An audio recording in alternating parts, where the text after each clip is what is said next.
తట్టువు కబళించబోతుంది. ఈ కట్టుకున్న బిల్డింగులు, ఈ కనిపించిన కుమారులు కుమార్తెలు, భర్త భార్య అందరి దగ్గర ఉన్నారు. కానీ ఈ అనారోగ్యాన్ని బాపి ఈయన రక్షణ కల్పించగలిగిన ఏమైనా ఉన్నాయా? పిల్లలు ఉన్నారు, కోట్లాది రూపాయల ధనం ఉంది. ఈ వ్యవస్థ నుంచి తప్పించడానికి అవకాశాలు ఉన్నాయా? లేవు. ఈయన అప్పటిలో కూడా భగవంతుని చూడడానికి అవకాశం లేదు. ఎందుకంటే గ్రహాలు లోపలికి వచ్చేసాయి, పాపగ్రహాలు లోపలికి వచ్చాయి. ఇక ధ్యానం చేయలేడు. రోజుకు రోజుకు రోజుకు రోజుకి గ్రహాలు దగ్గరకు వచ్చి మృత్యువు దగ్గర అయిపోయింది. భ్రమిస్తున్నాం. నా కుమారుడు ఉన్నాడు, కుమార్తె ఉంది, మా వారు ఉన్నారు, మా భర్త గారు ఉన్నారు, నాకు చాలా డబ్బు ఉంది, వైద్యం అంతా విదేశాల నుంచి తెప్పించారు, వైద్య బృందాన్ని, తప్పకుండా బాగైపోద్ది, బాగు చేస్తారు. డాక్టర్లు తీర్మానం చేసి చెప్పేశారు, ఈ వ్యాధికి ఇంకా మందు లేదు, ఇక 2-3 రోజుల్లో ఈయన వెళ్ళిపోతాడు. అప్పుడు భయభ్రాంతుడయ్యాడు. పుట్టినప్పటి నుంచి 30-40 సంవత్సరాలు గడిచినప్పటికి కూడా ఆత్మను నిలబెట్టి ఏకాగ్రతగా ధ్యానం పొందడం అనేది చాలా తేలికైన పని. కానీ ఇప్పుడు ఈ మరణాన్ని తప్పించుకోవడం అనేది తేలికైన పని కాదు.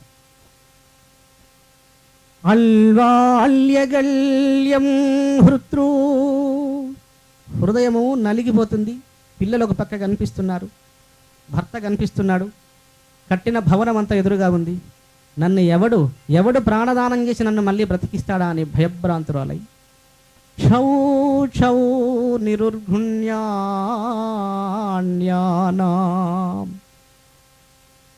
అందరూ చుట్టూ చేరి విచారగ్రస్తులై ఉన్నారు. ఏ ఒక్కరూ ఈయన మరణాన్ని తప్పించడానికి వచ్చేవాళ్లే లేరు. భయభ్రాంతులై ఆత్మ అప్పుడు కదలికలో ఆత్మకున్న జ్ఞానాన్ని అప్పుడు చూపిస్తున్నాడు భగవంతుడు. తృణతతి నడియేటగూడి ఎదసిన క్రియా, ఒక ఘాట్పు కొడితే వంకలు వాగులు పొరలి బ్రహ్మాండంగా వారుతున్న సమయంలో గడ్డి పూచలు ఆ ఏటిని ఆపగలవా? ఏటిలో వెళ్ళిపోవడమే. తృణతతి నడియేటగూడి ఎదసిన క్రియా, మాతృ పితృ సతీ సుత హితాదులు అందరూ చూస్తున్నారు గడ్డి పరకల్లాగా. ఎవ్వరేమి చేయలేకపోయారు. శరీరము నశించింది, ప్రాణవాయువు బయటకు వచ్చేసింది, ఆత్మ కూడా నశించింది. ఇది ప్రేతాత్మగా వెళ్ళింది. ఈయన సంపాదించిన ధనము, కన్నా పిల్లలు, భర్త అందరు అక్కడే ఉన్నారు. పుట్టుక నుంచి కొన్ని సంవత్సరాలుగా ఎదురు చూస్తున్న భగవంతుడు త్రికూట భూమధ్యాన్ని నుంచి ఆ రోజు బయటికి వెళ్ళిపోయాడు. ఇంకా ఈ ఆత్మకు రక్షణ లేదు, ప్రేతాత్మగా చెరిపోవలసిందే. కాబట్టి ప్రతి మనిషి నియమము నిష్ఠ అనేది ముఖ్యం కాదు. మీ వృత్తుల్లో మీరు చేసుకోండి. చేసిన కర్మ అది తప్పదు. ఏ కర్మలో జన్మించావో ఆ కర్మ నువ్వు చేయాల్సిందే. పశువుల కాపరి చేయటం తప్పు కాదు. మాంసం కొట్టి అమ్మేవాడు ఆడి వృత్తి తప్పు కాదు. కానీ నీ కర్మలు నువ్వు చేయక మానవద్దు. కానీ నిత్యము భార్యతో కూడుకొని ఎవరైతే నీకు దగ్గర ఉంటున్నారో భార్యను వేరు చేయవద్దు. భార్యాభర్తకు సంబంధితమైనటువంటిది, దానికి చాలా కారణం ఉన్నది. ఊరికే భార్యాభర్తలు కారు. ఈ భార్యాభర్త అనే శరీరాలు రెండు ఒకటే. కొన్ని జన్మల పరిపక్వత నుంచి భార్యగా వచ్చేస్తుంది. భార్య శరీరము తను శరీరము రెండు ఒకే శరీరాలు, ఈ వేరు కాదు. కాబట్టి భార్యను వదిలి భర్త, భర్తని వదిలి భార్య వెళ్ళవలసిన అవసరం లేదు. రామకృష్ణ పరమహంస చేశాడు అలాంటి. మనం ఎందుకు చేయకూడదు? మీరు ఎందుకు చేయకూడదు? మీకేం తక్కువ? చదువులున్నాయి, మంచి ఆలోచన ఉంది. ప్రతిరోజు 1 గంట ఏకాగ్రత వహించండి. అయితే దీనికి నియమము ఏమిటంటే నిత్యము దానం. ఇది చాలా అవసరం. మీకు తినే ఆహారంలో నిరుపేదనైనా తినేటప్పుడు కొంచెం అన్నం తీసి చీమలకో, లేకుంటే ఒక శునకం కుక్కకో, ఎవరికో మనిషి ఉంటే మనిషికో దానం చేసే మనస్సు పెట్టుకోవాలి. ఇది మహాపుణ్యం కింద వస్తుంది. అనంతరము భార్యతో కూడుకొని ఏకాగ్రతగా మీరు పడుకునేటువంటి మంచం మీనైనా పర్వాలేదు, ధ్యానం అయితే చేయండి. దీనికి నియమం అక్కర్లేదు, స్నానం అక్కర్లేదు, మీ మనస్కరిస్తే స్నానం కూడా అక్కర్లేదు. ఏకాగ్రత ఒక్కటే చాలు. కన్నులు మూసుకొని ఏ గురువునో నమ్ముకొని ఒక మంత్రం తీసుకోండి. ఆ మంత్రాన్ని రోజు ఉదయం ఏదో సాయంత్రము 1 గంట ప్రశాంతంగా ధ్యానం చేయండి. ఈ ధర్మాలను ఆచరించే ప్రయత్నం కూడా పెట్టుకోండి. తప్పక ఆత్మ సాక్షాత్కారం జరుగుతుంది. ఇప్పటి వరకు జరిగింది కొంత వయసు, ఇక నుంచి అలా కాలము వ్యర్థంగా గడపకండి. ధ్యానం చేసిన వాళ్ళు ఇక్కడ మహాపురుషులైనారు. షిరిడీవాసుడు, దత్తాత్రేయులు, వెంకయ్య స్వామి, మెహర్ బాబాజీ, వీళ్ళంతా ధ్యానంతో అందరిలాగా తల్లి గర్భంలోనే పుట్టిన వాళ్ళే. మీకంటే వాళ్ళకి ఎక్కువైన ఏమీ లేవు. కాకుంటే వాళ్ళు నిత్యము 1 గంట భగవంతుని కూడుకుంటున్నారు. మనము నిత్యము పగలంతా శ్రమ చేసి రాత్రి కూడా డబ్బులు లెక్కలు వేయటమో, పిల్లకాయల గురించి మాట్లాడుకోవటమో ఏయో చేస్తుంది. వీటి వల్ల కాలం వ్యర్థం అవుతుంది. ధ్యానం మర్చిపోకుండా చేసే ఆలోచన చేసుకోండి. అది ఒకటి. పోతే ఈ స్వామివారు, వేణుగోపాల స్వామి వారి గురించి మీకు ఒక్క మాట చెప్తాను. ఆయన నేను కలిసి కొంతకాలం తిరిగాం. ఈయన కఠోర దీక్ష చేసి 30వ సంవత్సరం లోపలే సువర్ణ లక్ష్మీదేవిని నరసింహస్వామితో ఉన్నామని గాక బాలిక అనేటువంటి అమ్మవారిని దర్శనం పొందినవాడు. ఇది చాలా గొప్ప విషయం. ఈ అమ్మవారు, స్వామివారు ఎక్కడైతే ఉంటారో అక్కడ ఈ తల్లి ఉంటుంది. ఆయన పిలవాల్సిన పని లేదు. బిడ్డ మీద తల్లికే ప్రేమ, బిడ్డను చూసుకోవాల్సిన బాధ్యత తల్లికే ఉంటుంది. అలాగే ఈయన ఎక్కడ ఏ ఇంట్లో అయితే పూజింపబడుతుంటాడో అక్కడికి ఆమె వచ్చేస్తుంది. ఇవాళ స్వామివారు శరీరం వదలడానికి కూర్చున్న రోజు ఏప్రిల్ నెలలో ఆదివారం రోజు ఆయన దీక్ష ప్రారంభం చేశాడు. ఈ రోజు మీరు ఎవరెవరు ఏ కార్య నిమిత్తమై ఈ పనులు మొదలుపెట్టారో ఆ కార్యాలన్నీ సఫలీకృతం అవుతాయి. వ్యాపారాలు కానీ, కాంట్రాక్ట్ విషయాలు కానీ, పిల్లకాయల వివాహాలు కానీ, ఉద్యోగాలు కానీ, ఎవరెవరు పట్టుదలగా ఏం చేస్తారో అవన్నీ నెరవేరుతాయి. ప్రతి నిత్యము సాయంకాలం కానీ, ఉదయం కానీ భర్తతో కలిసి, ఇంకా పిల్లలుంటే దగ్గర కూర్చుండబెట్టుకొని 10 నిమిషాలు భగవానుని నామస్మరణ, అనంతరం అమ్మవారి నామస్మరణ చేసి హారతిచ్చి, తల్లి లేదు భార్య, పిల్లల్ని, భర్తని పూజ అయినంతరము హారతిచ్చిన తరువాత భర్త తలపై హస్తం అలా ఉంచి, భర్త నమస్కరించవలసిన పని లేదు, భర్త కూర్చొని ఉంటాడు. తలపై హస్తం అలా ఉంచి ఆ ఇంటికి ఏం కావాలో ఆ తల్లికి తెలుసు. అవన్నీ కన్నులు మూసుకొని ఈ భగవంతుని, త్రికూటం అందున్నటువంటి భగవంతుని చూస్తూ ఒక్కసారి భర్త తలపై చేపెట్టి ఆశీర్వదన చేయండి. దీనివల్ల మీకు కరెక్ట్గా 40 రోజులు కానీ చేసిన వారికి సంపూర్ణమైన విజయం సంప్రాప్తం అవుతుంది. చేసి చూడండి, మీకు అర్థమవుతుంది.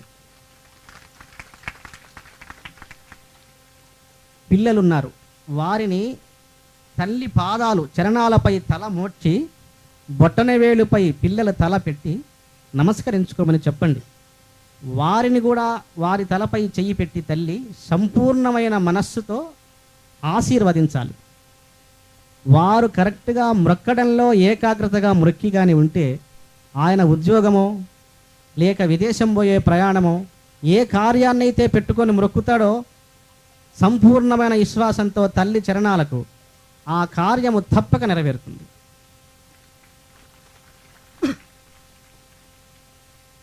కొంతమంది రోజు చేసుకోలేరు,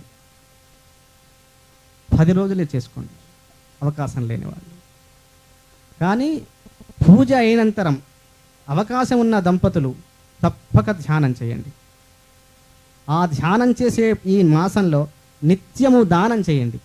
ఉదయాన లేచి ఎవరికి ఏం పెడదామా ఇవాళని ఆలోచన పెట్టుకోండి.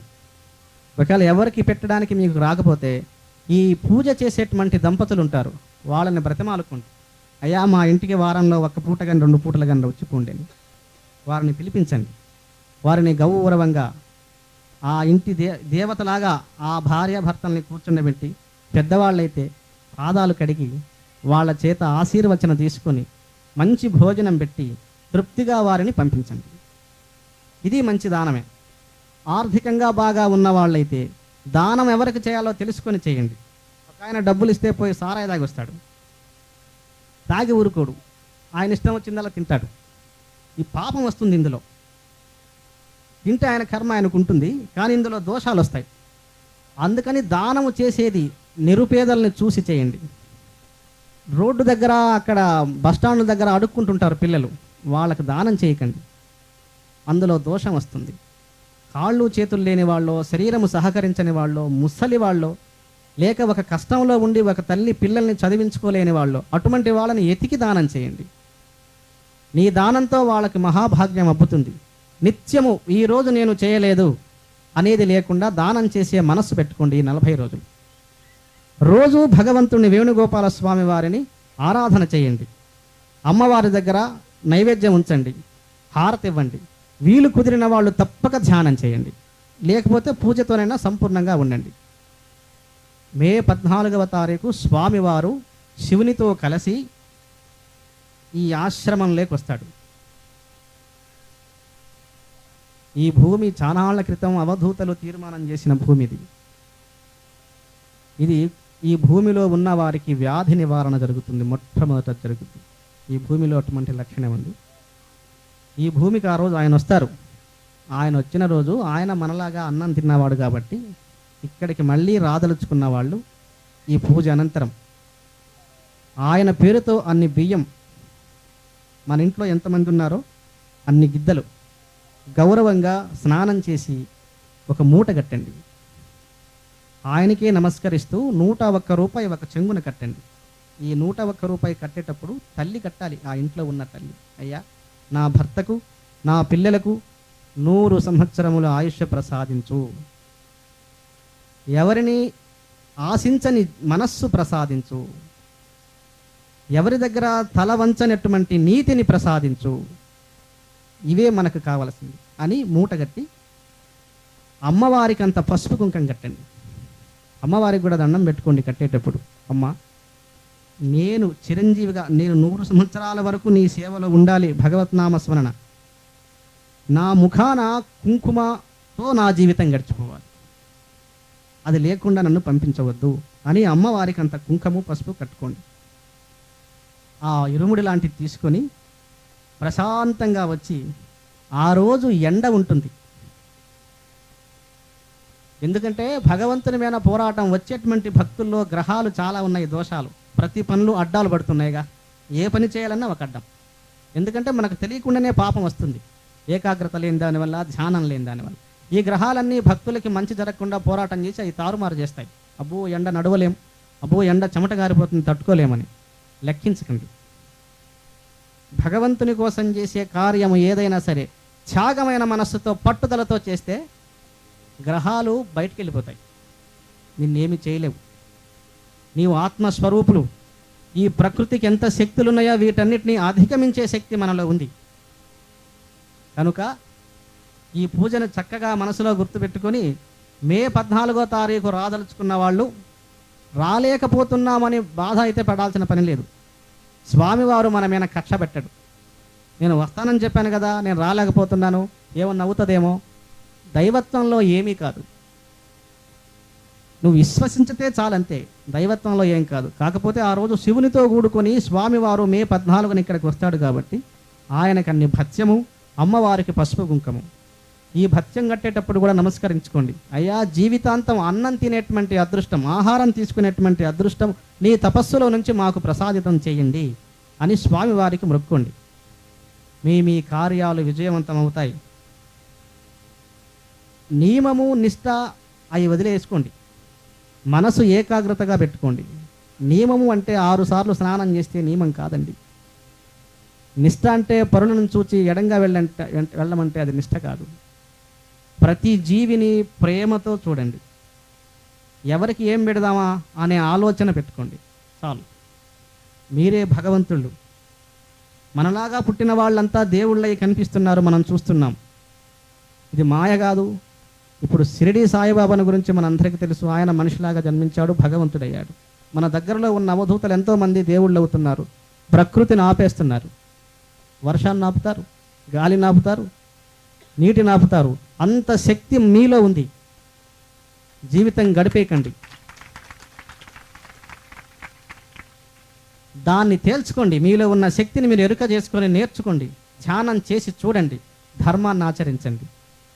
శుభం. ఓం నమః శివాయ వేణుగోపాల బాలాయ నమః.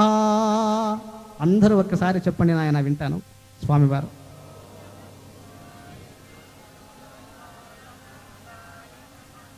ఓ ఓం నమః శివాయ వేణుగోపాల బాలాయ నమః.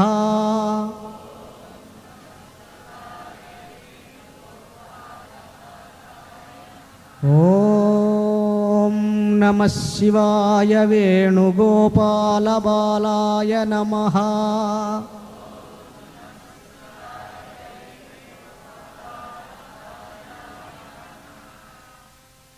ఈ నామం ఒక్కటే చాలు, ధ్యానం చేయండి. ఈ నామ ధ్యానంలో మీకు ఫలితం తప్పకుండా. మీరు ఏమేమి ఆశించి చేస్తామో, మన కుటుంబ సమస్యలు, ఆరోగ్య సమస్యలు, పిల్లల సమస్యలు, మనం పోతున్న ప్రయాణాలు, వాహనాల్లో తిరిగే సమస్యలు, ప్రతి దానికి వేణుగోపాల స్వామి వారు మీకు తోడుంటారు. ఈ సంవత్సరం అదృష్టం ఏమిటంటే, ఆయన మిద్దే కృష్ణయ్య గారు స్వామివారి విగ్రహాలు తీసుకొచ్చి చూపించారు నాకు, గురువుగారి. ఎవరికైనా ఇష్టపడిన వాళ్ళు ఆ విగ్రహాలు తీసుకువెళ్ళండి. ఆ విగ్రహానికి దేవుని గుడిలో పెట్టాల్సిన పని లేదు, మీరు పడుకునే రూములో పెట్టుకోండి. మీకు ఏం కావాలో ఆ విగ్రహానికి చేతులు మోడ్చి నమస్కరించి అడగండి, మీకు తప్పకుండా రిజల్ట్స్ వచ్చేస్తుంది. అంత గొప్పవాడు ఆయన. ఈ నామాన్ని చేసుకోండి. సంపూర్ణ ఆయుష్తో సంపూర్ణమైన ఆరోగ్యవంతులై, దంపతులు అన్యోన్యతగా శాశ్వతమైన లక్ష్మి నివాసులై, పరమ భక్తులై, దైవానుగ్రహ పాత్రులై, మీ సంతానము పూర్ణ విద్యావంతులై, పూర్ణ ఆరోగ్యవంతులై, శాశ్వత దత్తాత్రేయ సువర్ణ లక్ష్మీదేవ అనుగ్రహంతో వర్ధిల్లుగాక. శుభం శుభం శుభం శుభం. ఆశీర్వాదం ఇచ్చేసాను కదా.